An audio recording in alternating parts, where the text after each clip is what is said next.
front shocks are wrong and the sway bar bushings are wrong, but the rear pinion seal is correct.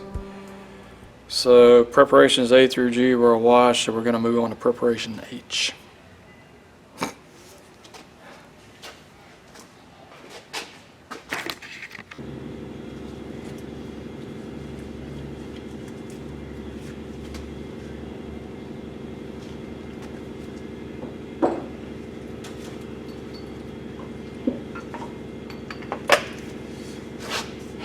Now the problem is with this lift is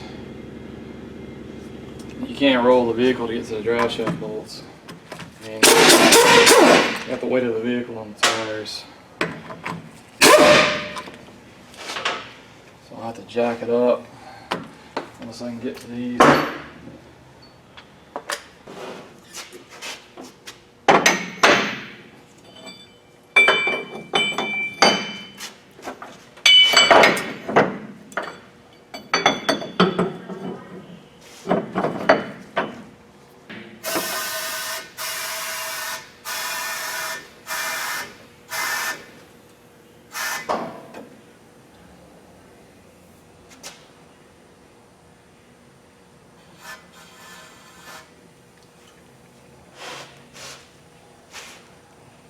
Alright, so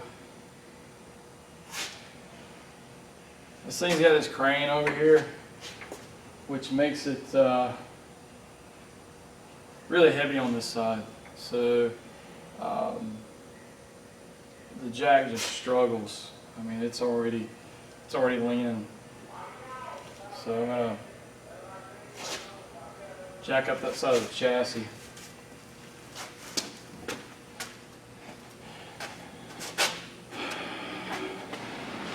I'm going to jack up that side of the chassis over here with a bottle jack to take the strain off of the jack there. It's fun stuff.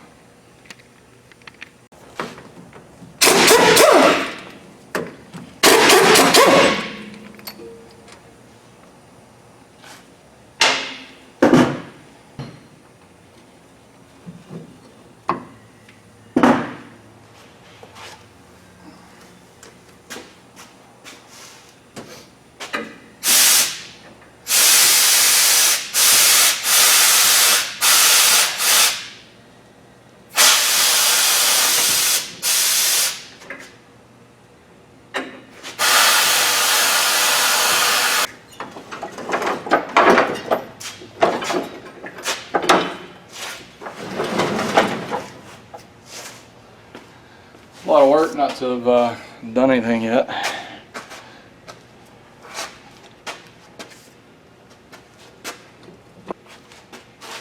U-joint is good.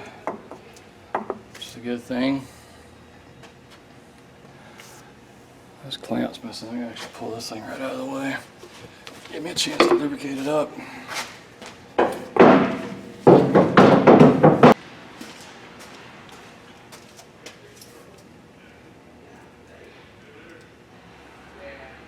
It's an inch, 7/8.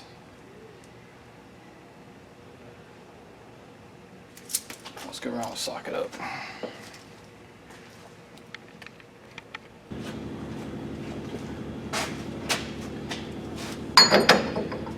So the inch and 7/8 right on the money.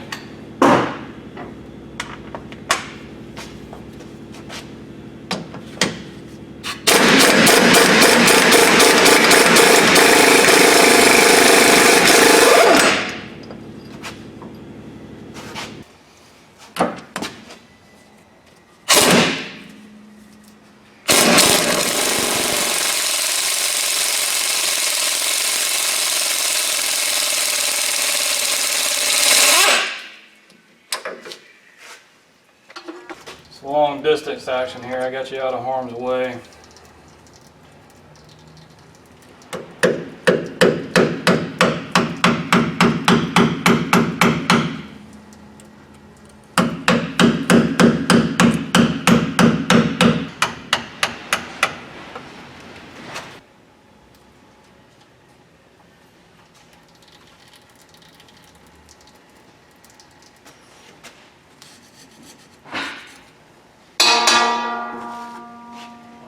Not running the same thing I need again. I thought we had bought some. I guess we didn't. Sir, you got something to mix green coolant in? Yeah, it's over there. Yeah, there's a orange, a gold, and then a green one. Green one's probably got something in it already.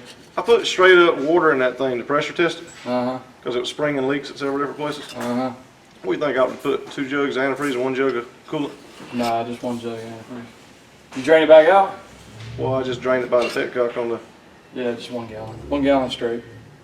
1 gallon straight and then a gallon of water, mix 50-50. Oh, you thought... So, whatever you're going to put in the truck, let's say you're going to put 3 gallons in the truck. Yeah. You want to start with a gallon straight in the straight jug. Mix the rest of it in that jug. I'm trying not to look at you. Mix the rest of it in that jug. Get ready to pull from the straight. And then switch over. And then switch it over. Yeah.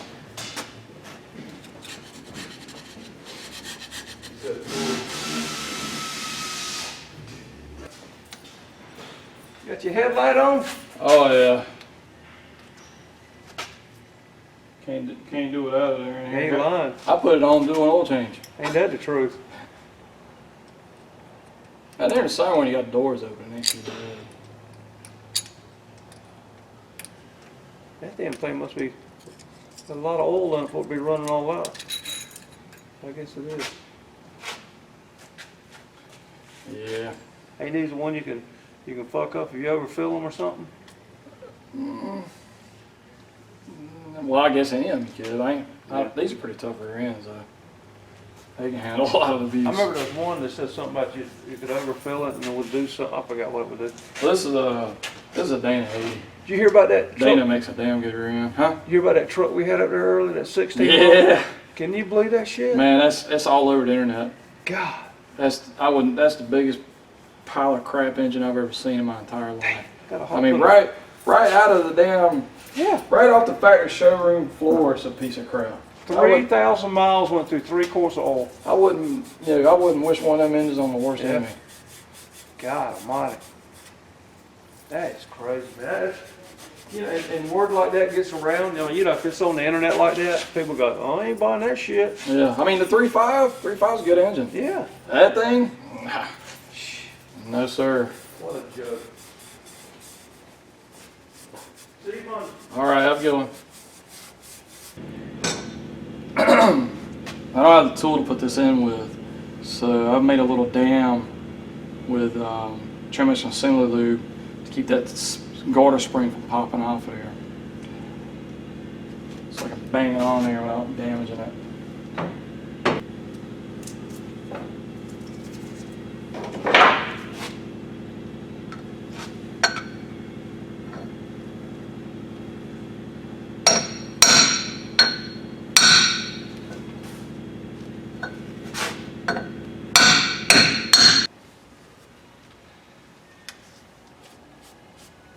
Flush all the way around.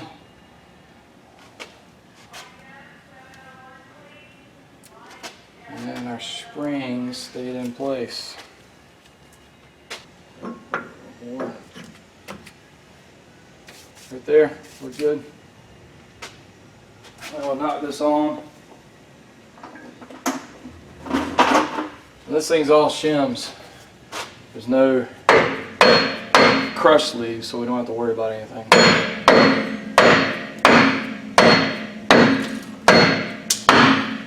But yeah, we absolutely want this companion flange bottomed out before we start tightening the nut. Because if we don't, then we'll be fighting a stack up. We'll have a stack up that it'll just make it impossible to get this thing tight.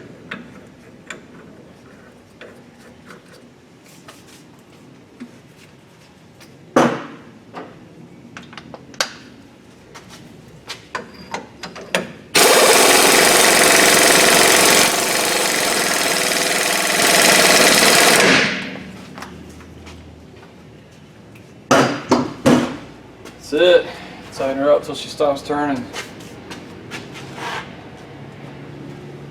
I could torque it, but it's not necessary. I mean, that was That was right up tight. That impact's had some pretty good snot to it, and I'm comfortable with it. I don't have any worries with it.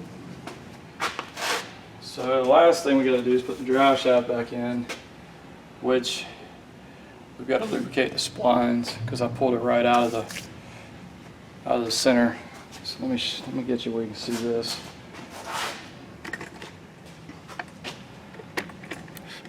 So I've pulled it right out of there.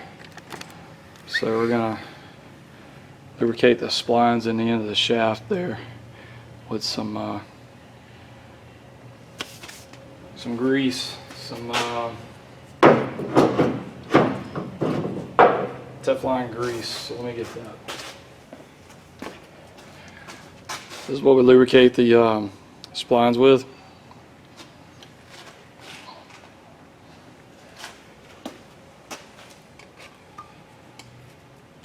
And when it gets dry, you just get a slip bump. Kind of a bumping feeling when you're driving along. I'm gonna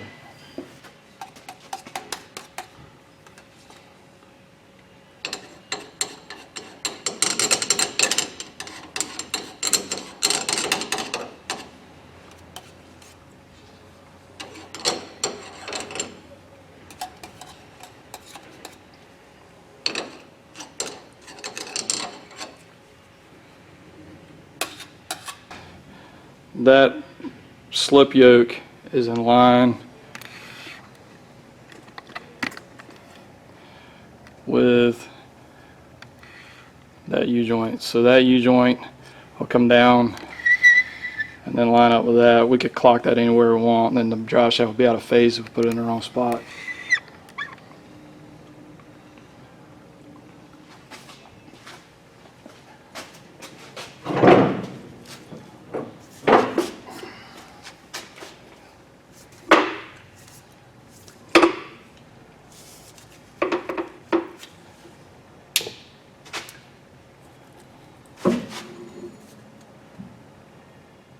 That's in line, it's in phase. I'm going to lubricate this U-joint.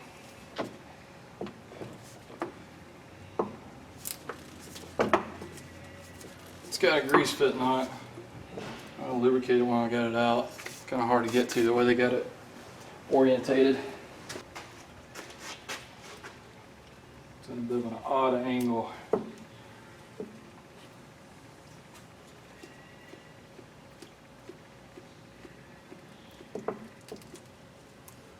Dry.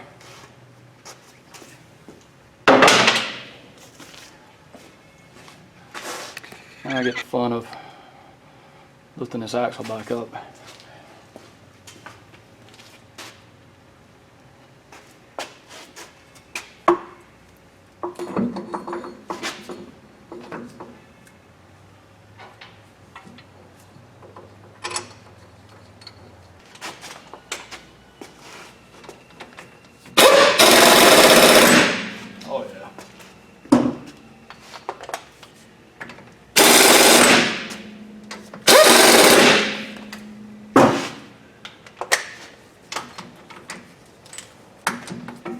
I got the muffler in the way.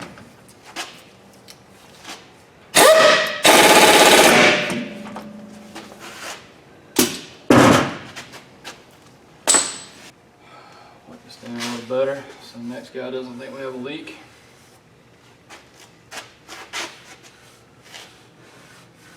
Very clean.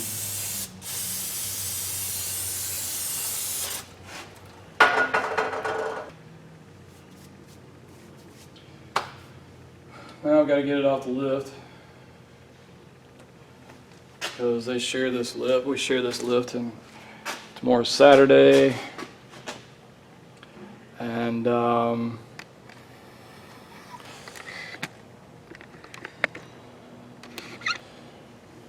I am not working tomorrow. So here's an interesting looking thing. Check this out. Spin you back around here. The shock brackets on the rear end are not good lifting points. Both of them are bent. That one's not too bad. But somebody actually tried to pick the truck up with that one. That's supposed to come straight down where it's welded there, and it takes a hard left, our left, but the vehicle's right.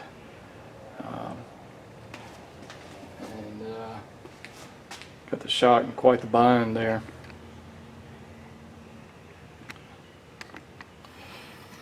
Anyway, I'm not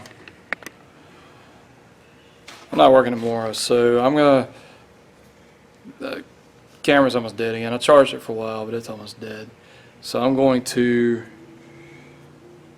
check the fluid in this rear end before I forget. I've got the oil out of it because I did an oil change, so I'm going to fill it with oil. And I'm going to take it off this lift and move it over just to a flat bay that nobody uses.